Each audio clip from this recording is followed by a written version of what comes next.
La paix n'est pas une pure absence de guerre et elle ne se borne pas seulement à assurer l'équilibre de forces adverses.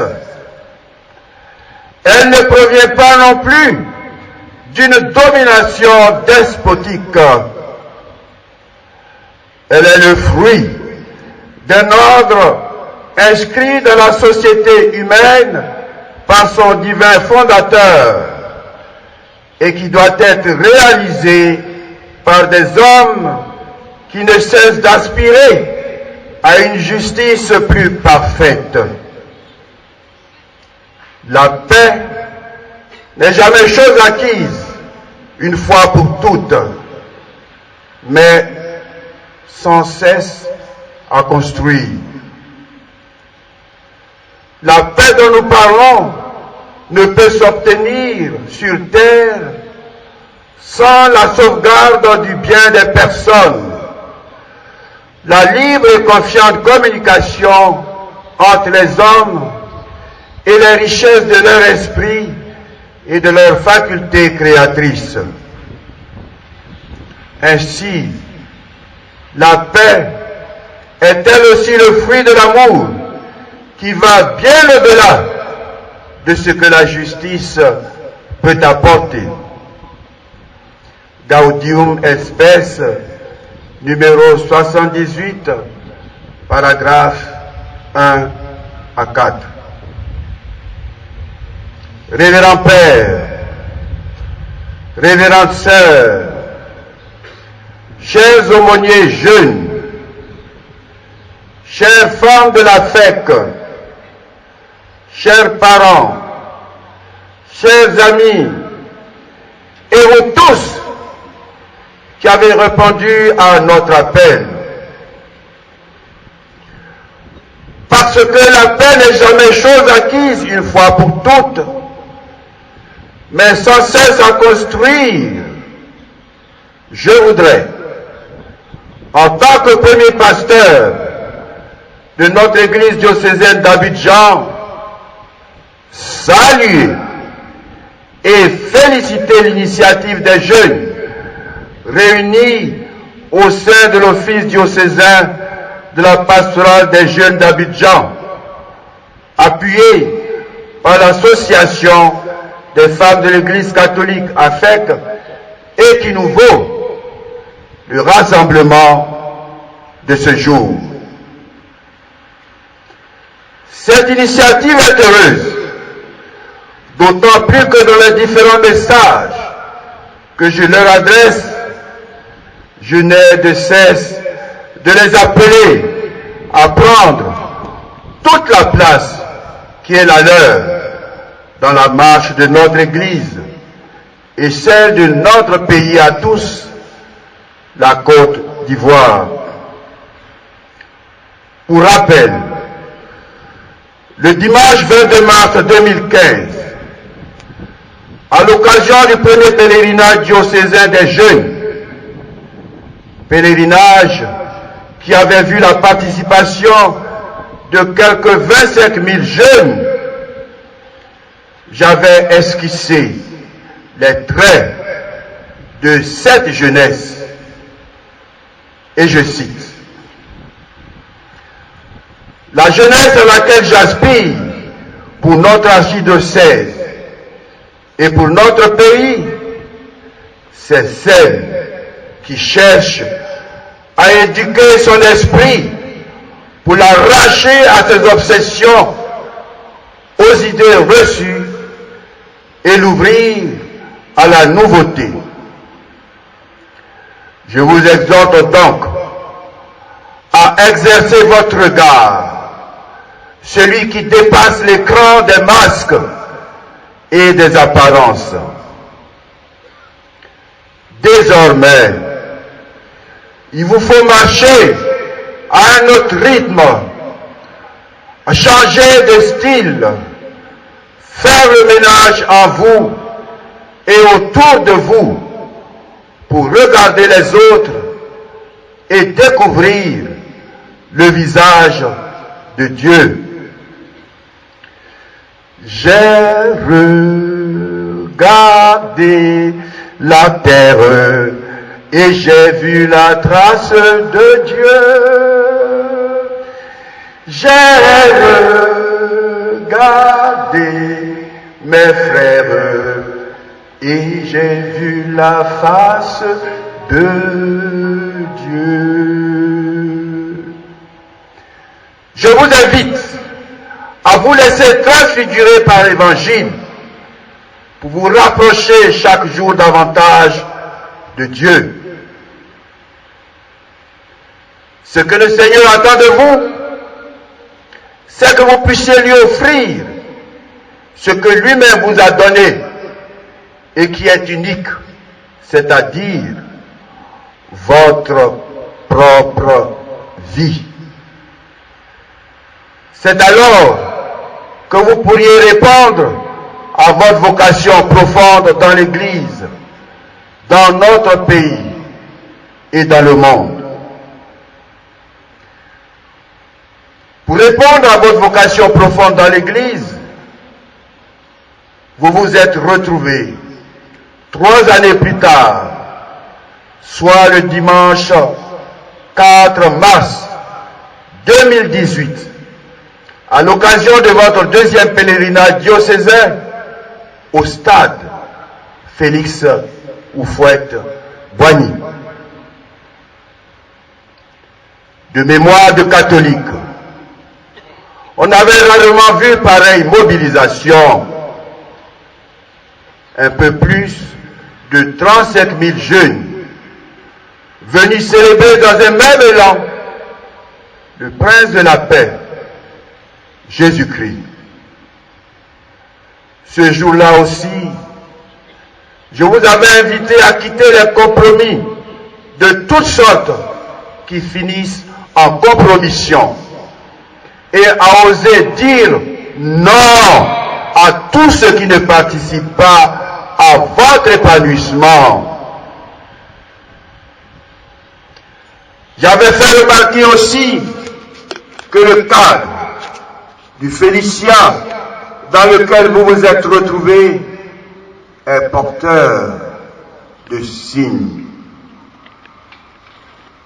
L'un de ces signes qui m'a plu de relever, c'est la diversité des supporters qui, le temps que dure une rencontre, sont habités par un même esprit, une même passion, un même but, en espérant que leur équipe sorte victorieuse de toutes les confrontations qu'elle dispute en ce lieu. Dans la même veine, je vous avais exhorté à vous laisser habiter par le même esprit, celui de Jésus-Christ, qui est toujours présent là où 2 ou 3 sont réunis en son nom. Avoir une même passion, celle de votre Église, l'Église de Jésus-Christ, dont vous devriez chaque jour davantage vous montrer digne. Amis jeunes, la jeunesse à laquelle j'aspire, celle aux côtés de qui je me tiendrai toujours debout, celle qui est l'objet de mes prières, est là, aujourd'hui, devant moi, dans la cour de cette cathédrale dédiée à Saint Paul, l'apôtre des nations. Cette jeunesse, c'est celle qui, conscient que le Christ est notre paix, est venue le supplier de nous donner lui-même sa paix. Entouré des femmes de la fête, ainsi que des hommes de bonne volonté, j'ai envie de crier, amis jeunes, vous êtes formidables.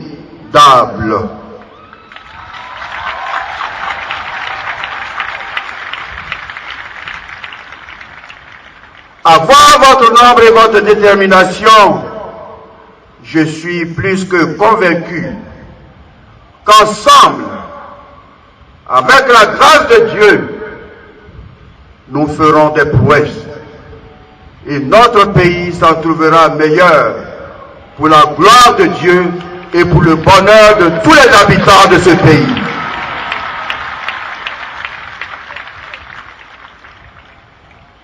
Frères et sœurs, ces prouesses que nous pouvons, mais surtout que nous devons faire ensemble, présupposent pour nous que nous puissions non seulement déceler les dangers qui mettent à mal notre cohésion sociale et notre vivre ensemble, mais également que nous prenions tous ensemble, courageusement et fermement, l'engagement de mettre un frein à l'inhumanité des guerres qui se profilent partout de manière insidieuse et subversive, pour ne pas parler de guerres larvées et qui traînent en longueur. D'où viennent les guerres? D'où viennent les conflits entre vous? Révérend Père, chers amis, dans la première lecture de ce jour, Saint Jacques nous enseigne que nous réclamons sans cesse la paix, mais à notre profit. C'est pourquoi nous continuons de faire la guerre tout en accusant les autres.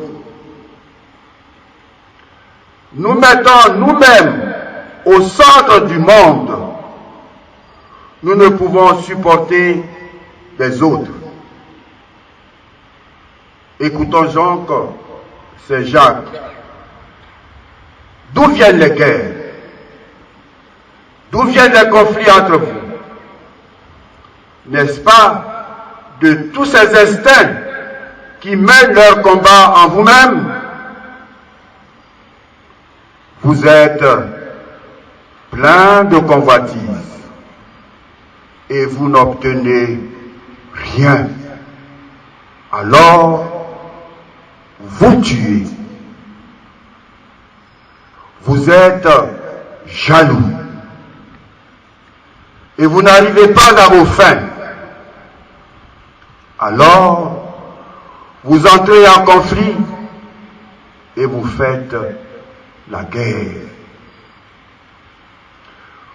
Vous aurez remarqué que le texte de la première lecture multiplie les oppositions. Ici, jalousie et rivalité sont à comprendre par contraste avec paix, tolérance et compréhension.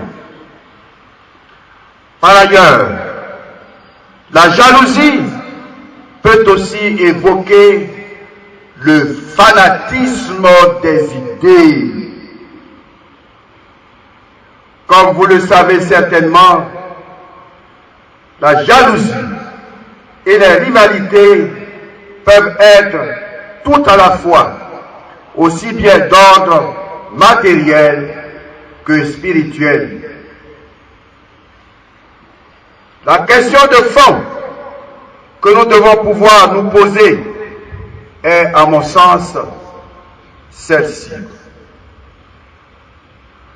Quand donc les hommes pourront-ils accepter la sagesse de Dieu, celle qui transforme les cœurs et qui rend possible la vraie paix? En effet, comme le dit Saint Jacques dans cette lecture, la sagesse qui vient de Dieu est droiture et par suite est paix, tolérance, compréhension. Elle est pleine de miséricorde et féconde en bienfaits, sans partialité et sans hypocrisie. C'est donc notre intérêt de comprendre que c'est dans la paix qu'est semée la justice qui donne son fruit aux artisans de paix.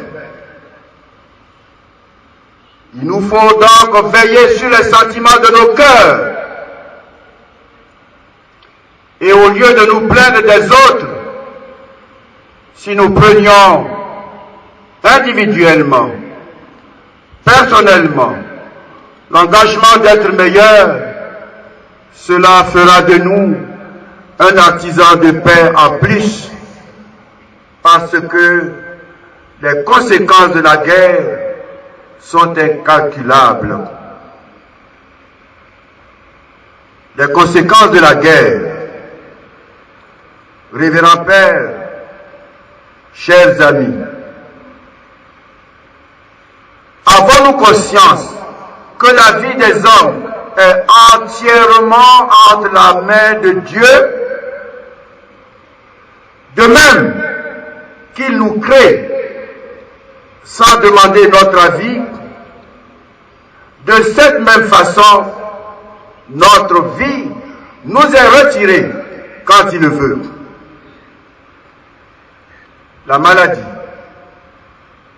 la vieillesse, les catastrophes naturelles et autres épidémies sont là chaque jour de par le monde pour nous rappeler la fragilité de la vie sans que personne ne songe à en rajouter, à ôter la vie de son frère.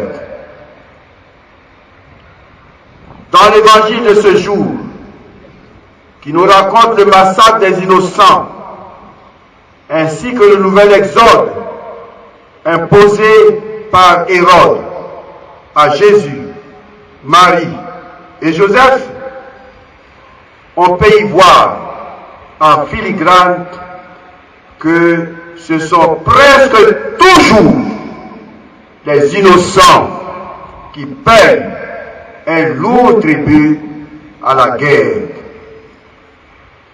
Ainsi, la venue dans notre monde du prince de la paix contraste avec l'abominable décret du roi Hérode. Sa vie est mise en danger, et voilà que ce sont de pauvres innocents qui vont mourir. Il en est ainsi de toute guerre. Ici, c'est à dessein que je passe sous silence les pertes en termes de biens matériels, non pas qu'elles ne soient pas importantes, mais dites-moi, comment peut-on réparer les séquelles causées au niveau moral, physique et même psychologique? Le souvenir de la dernière crise que notre pays a connue est encore assez vif dans le cœur et les esprits de certains de nos concitoyens. En vérité, qui peut oser dire que cette crise n'a eu aucun incident, directement ou indirectement sur lui? Et ce sont justement les conséquences de toutes les crises qui font la prière qui doit soutenir notre engagement. La prière est la force qui doit soutenir notre engagement. Chers amis jeunes, en décidant de ce temps de prière pour la paix, vous vous engagez ainsi sur une voie noble et je vous en félicite. Désormais, vous avez une très grande responsabilité dans la marche de notre pays. Si la prière est la force qui doit soutenir tout engagement à la paix, elle ne vous dédouane pas d'agir. Dans son exhortation apostolique Christus Vivit, au numéro 169, le pape François vous indique le chemin à suivre. Et je cite: je propose aux jeunes d'aller au-delà des groupes d'amis et de construire l'amitié sociale, chercher le bien commun. L'inimitié sociale détruit, et l'inimitié détruit une famille. L'inimitié détruit un pays. L'inimitié détruit le monde. Et l'inimitié la plus grande, c'est la guerre. Et aujourd'hui, nous voyons que le monde est en train d'être détruit par la guerre, parce qu'ils sont incapables de s'asseoir et de se parler. Soyez capables de créer l'amitié sociale. Ce n'est pas facile. Il faut toujours renoncer à quelque chose. Il faut négocier. Mais si nous le faisons en passant au bien de tous, nous pourrons réaliser la magnifique expérience de laisser de côté les différences pour lutter ensemble pour une chose commune. Oui, essayons de chercher les points de coïncidence parmi les nombreuses dissensions dans cet effort artisanal, parfois coûteux, de jeter des ponts, de construire une paix qui soit bonne pour tous. Cela, c'est le miracle de la culture, de la rencontre, que les jeunes peuvent oser vivre avec passion. Et le Saint-Père de poursuivre au numéro 174 de la même exhortation. Je veux t'inciter à cet engagement parce que je sais que ton cœur jeune, veut construire un monde meilleur. Je suis les nouvelles du monde et je vois que de nombreux jeunes dans plusieurs parties du monde sont sortis sur la route pour exprimer le désir d'une civilisation plus juste et fraternelle. Les jeunes sur la route, ce sont des jeunes qui veulent être protagonistes du changement. S'il vous plaît, ne laissez pas les autres être protagonistes du changement.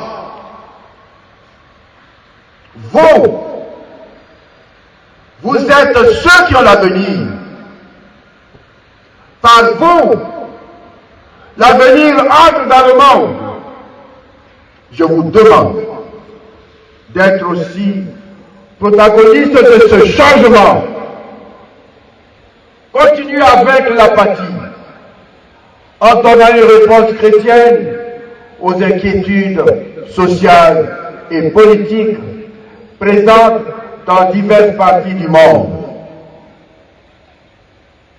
Je vous demande d'être constructeur du monde, de vous mettre au travail pour un monde meilleur.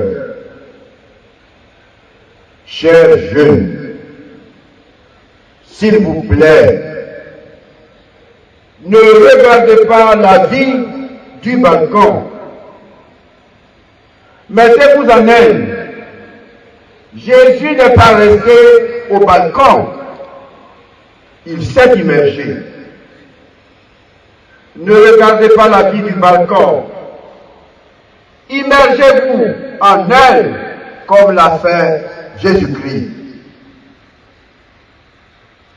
Amis jeunes, c'est également ce même appel que je voudrais vous adresser. En vous envoyant sur les routes de vos quartiers, à l'école, à l'université, dans vos différents milieux de vie. Ici encore, je voudrais reprendre les paroles du pape. Chers jeunes, je serai heureux en vous voyant courir plus vite qu'en vous voyant lent et peureux. Courez, attirés par ce visage tant aimé que nous adorons dans la Sainte Eucharistie et que nous reconnaissons dans la chair de notre frère qui souffre. Que l'Esprit Saint vous pousse dans cette course en avant. L'Église a besoin de votre élan. L'Église a besoin de vos intuitions. L'Église a besoin de votre foi. Nous en avons besoin. Christus Vivit, numéro 299. Chères femmes de l'AFEC,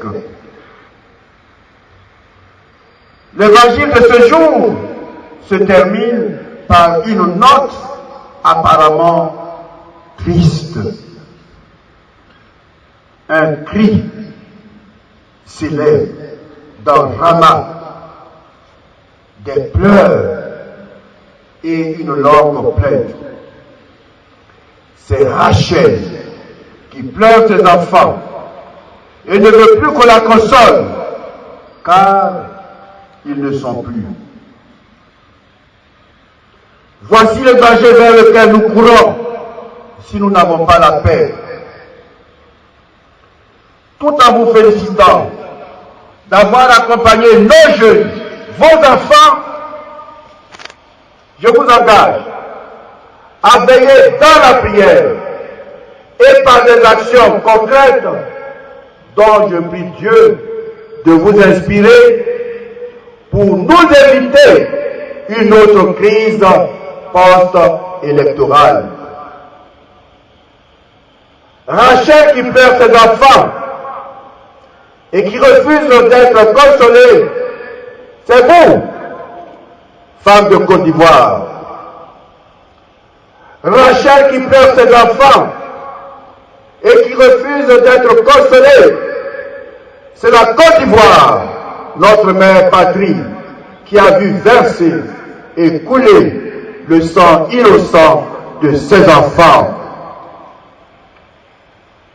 L'adage dit que ce que femme veut, Dieu veut.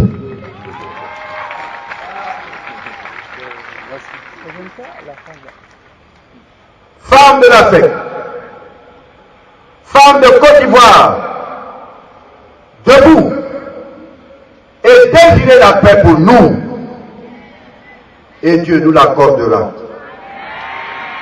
Posez des actes en faveur de la paix, et vos fils à venir de notre pays vous le revaudront. Priez pour la paix avec votre cœur de femme, de mère, et Dieu fera en sorte qu'elle advienne. Enfin, ayez le courage prophétique de vous dresser dès aujourd'hui contre les germes de guerre en vous parlant, en parlant à vos époux, à vos enfants, et vous serez comme les 7 femmes de l'Évangile qui accompagnaient le Christ. Accompagnez donc notre marche vers la paix. Ce serait un merveilleux cadeau que vous nous offrirez ainsi. Et je vous en sais capable. Que Dieu lui-même bénisse et soutienne toutes vos démarches et actions en faveur de la paix.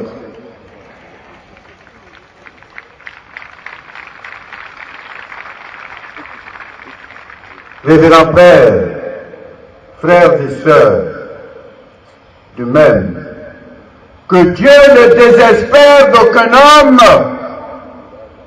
de même, ma foi au Christ me fait croire que si nous nous épuisons dans la prière, en famille, en CED, dans les doyennés et dans les vicariats, au travail, et que nous décidons de nous engager pour la paix en action, Dieu nous fera le don de la paix, sa paix à lui.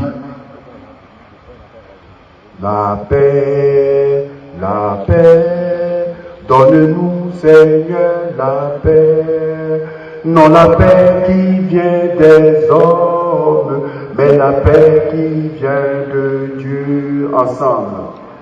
La paix, donne-nous Seigneur la paix, non la paix qui vient des hommes, mais la paix qui vient de Dieu.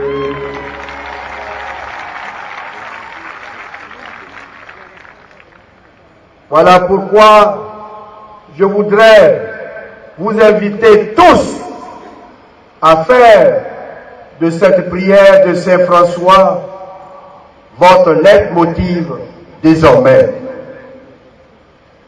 Seigneur, fais de moi un instrument de ta paix.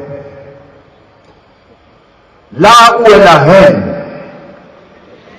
fais de moi un instrument de ta paix pour que je mette l'amour. Là où est l'offense, fais de moi un instrument de ta paix pour que je mette le pardon. Là où est la discorde, fais de moi un instrument de ta paix pour que je mette l'union. Là où est l'erreur, fais de moi un instrument de ta paix pour que je mette la vérité.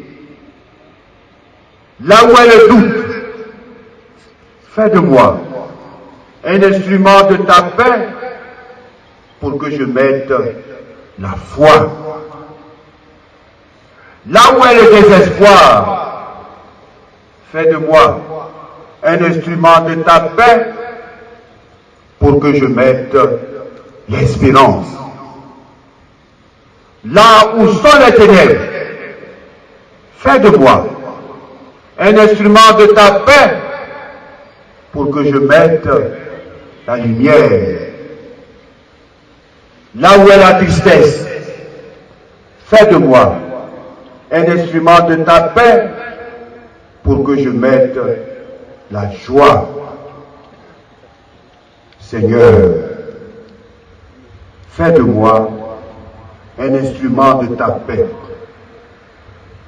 Que je ne cherche pas tant à être consolé qu'à consoler, à être compris qu'à comprendre, à être aimé qu'à aimer. Car c'est en se donnant qu'on reçoit et qu'on devient un instrument de ta paix. C'est en s'oubliant qu'on se retrouve pour devenir un instrument de ta paix. C'est en pardonnant qu'on est pardonné pour devenir un instrument de ta paix. C'est en mourant qu'on ressuscite à l'éternelle vie. Seigneur, fais de nous tous des instruments de ta paix. Plaise à Dieu de récompenser nos efforts de paix en nous rendant inventifs dans la recherche de la paix pour sa plus grande gloire par Jésus, le Prince de la paix qui vit et règne pour les siècles sans fin. Amen.